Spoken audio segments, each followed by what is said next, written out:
I T کے sector میں ترقی اور ہوتی جا رہی ہے، جس طرح سے انقلاب پیدا ہو رہا ہے، آج پوری دنیا سمٹ کر ایک چپ میں آ کر رہ گئی ہے۔ اس سے مسلمان کتنا اس سے وابستہ ہو رہا ہے۔ آداب ناظرین، میں محمد تجمل علی خان آج بات کرتے ہیں ٹیکنالوجی اور آئی ٹی سیکٹر پر، جہاں پر آج دنیا میں انٹرنیٹ، آئی ٹی سیکٹر اور آرٹیفیشل انٹیلیجنسی کا دور چل رہا ہے۔ ایک زمانے میں اگر ہم پیچھے ہٹ کر تھوڑا سا تاریخ کے پس منظر میں جائیں تو انٹرنیٹ اور یہ تمام چیزوں کی سہولیات جب موجود نہیں تھی تو ایک دوسرے کے ممالک سے رابطے بڑی دشوار کن ہوتے تھے، اور مواصلات یعنی کہ کانٹریکٹ ایک دوسرے سے، یہ تمام چیزوں کے لیے گھنٹوں اور دنوں کا فاصلہ طے ہوتا تھا، چاہے وہ گلف کے ممالک رہو، یورپ رہو، امریکہ یا پھر آسٹریلیا یا دیگر ممالک کے لیے کئی سال کئی مہینوں کے بعد کسی ایک شخص کی جب ملک واپسی ہوتی تو ملاقات ہو جاتی تھی۔ مہینوں گزر جاتے تھے، ایک آدھ کال کبھی آ جاتا تھا۔ خط و خطوط جب بھیجے جاتے تھے تو وہ بھی 15 دن، 20 دن، 21 دن میں خط جاتا پھر واپس آتا۔ اسی طریقے کے زندگی کے رفتار چل رہی تھی۔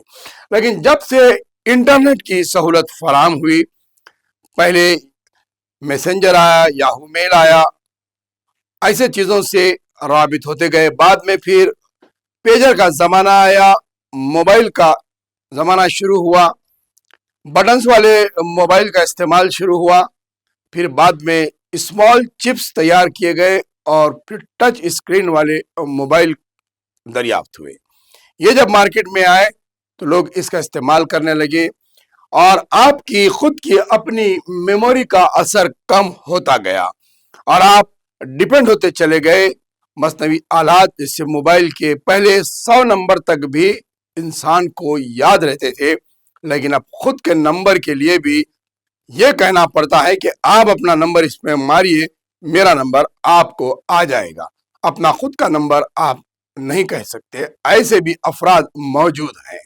ایسا نہیں ہے کہ ہر شخص کو اپنا نمبر یاد نہیں رہتا، لیکن بتانا یہاں پر یہ ہے کہ جس طریقے سے ٹیکنالوجی اور آئی ٹی کے سیکٹر میں ترقی اور ہوتی جا رہی ہے، جس طرح سے انقلاب پیدا ہو رہا ہے، آج پوری دنیا سمٹ کر ایک چپ میں آ کر رہ گئی ہے۔ آپ کہیں بھی کسی کی دنیا کے کونے سے کسی سے آپ کے رشتہ دار ہو، یا پھر آپ کسی بھی شخص یا کسی بھی کمپنی سے کانٹیکٹ کرنے کے لیے ایک نمبر اور ایک واٹس ایپ میسج پر آپ رابطہ پیدا کر سکتے ہیں۔ Audio call, video call, Zoom conference call, ایک دوسرے سے 2 سے 3 4 افراد مل کر کانفرنس میں بات کر لیتے ہیں۔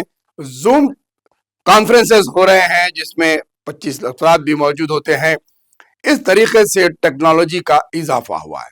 لیکن ہم یہاں پر جہاں آئی ٹی سیکٹر ٹیکنالوجی کی بات کر رہے ہیں، وہاں پر اور آرٹیفیشل انٹیلیجنس، یہ قسم کے جو نئے جدید ٹیکنالوجیز سامنے آئے ہیں، اس سے مسلمان کتنا اس سے وابستہ ہو رہا ہے۔ ایسے جدید دور میں اگر اقلیتیں، مائنورٹیز اور مسلمان اپنے آپ کو نہیں جوڑتا ہے، آنے والی نسلیں اس سے پیچھے رہ جائے گی۔ آج کی نسل پر اگر ہم نظر ڈال کے دیکھیں تو ایسے ٹیکنالوجی سے کتنی دور ہے۔ یہ دیکھ سکتے ہیں آپ، کمپیوٹر، لیپ ٹاپس، ٹیبس، ایسا زمانہ چل رہا ہے۔ اب لیپ ٹاپ ٹچ اسکرین، اور اس کے بعد وائرلیس، بلوٹوتھ، اب تو جو ہے کی بورڈ بھی جو ہے آپ کو شیڈو پہ آ رہے ہیں۔ سولار انرجی سسٹمز کے دور میں اگر آج بھی مسلمان اپنے آپ کو اس فیلڈ میں ترقی نہیں دیتا ہے، اگر اس فیلڈ سے آپ نہیں جڑتے ہیں، تو آنے والا زمانہ آپ کو اسی قوموں کے تاریخ کی مثال بنا دے گا جس کا ذکر آیا ہے کہ وہ قومیں ختم کر دی گئی تھی، قومیں ہٹا دی گئی تھی دنیا سے، ان کا نام و نشان مٹا دیا گیا تھا۔ یہ بڑی فضل و کرم کی بات ہے کہ امت محمدی ہونے کے ناطے مسلمانوں کا وجود باقی ہے، تا قیامت تک باقی رہے گا۔ لیکن آپ جدید ٹیکنالوجی سے اگر نہیں جڑتے ہیں تو آپ کی ترقی ممکن نہیں ہے، آپ زمانے کے ساتھ ترقی نہیں کر پاتے۔ آج کی نئی نسل نشہ، گٹکا، واٹس ایپ، سیریل، کارٹونز اسی میں ملوث ہے، چبوتروں پر بیٹھے ہوئے ہیں، والدین کے ہاتھ میں کنٹرول نہیں رہا بچوں پر۔ آہنگوں سے نئے دور کے چیلنجز کا مقابلہ کرنے کے لیے انہیں ذہنی طور پر، جسمانی طور پر اور قابلی طور پر صلاحیت کے حساب سے انہیں تیار کریں، تاکہ آنے والے زمانے میں ہماری اس قوم کی نوجوان نسل بھی برابر کے ساتھ زمانے کے ساتھ چلنے کے قابل ہو۔